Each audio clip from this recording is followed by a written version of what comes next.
Here's a nutrition tip if you're somebody who trains a lot and or are very physically active and train on top of that. Try to find foods that are softer in nature and play with cooking things to make them softer or just more palatable.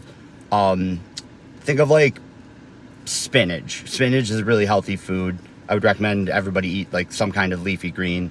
A bag of spinach might not be super filling just eating that, but like if I cook that down, I could eat an endless supply of that spinach and I'm getting more density for the volume of food. That's what it's going to come down to is nutritional density for the volume of food that you're eating, which you can also play with that too. So I like beef a lot. I eat a lot of beef, but I also interchange that with white meats like chicken and turkey.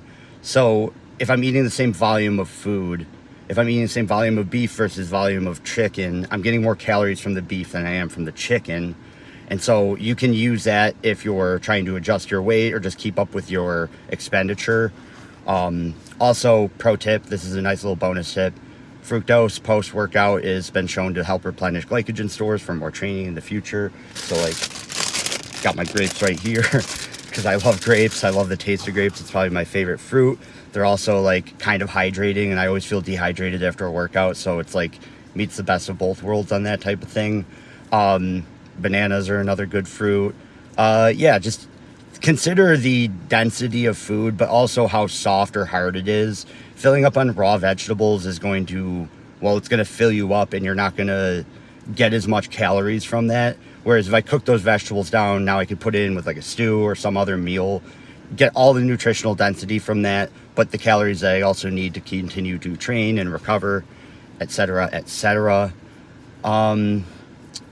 Yeah, I wouldn't get too into the condiments or just like adding oil frivolously to things. I think then we're getting into a weird territory of like, is this too much? People might fight me on that one, but yeah, just softer foods are generally preferable. A go-to meal for me is just sweet potatoes or some potato of some form with my lean protein of choice for the time. Like I start the day a lot of times, if I'm doing carbs in the morning before training, I'll do potato, beef, eggs.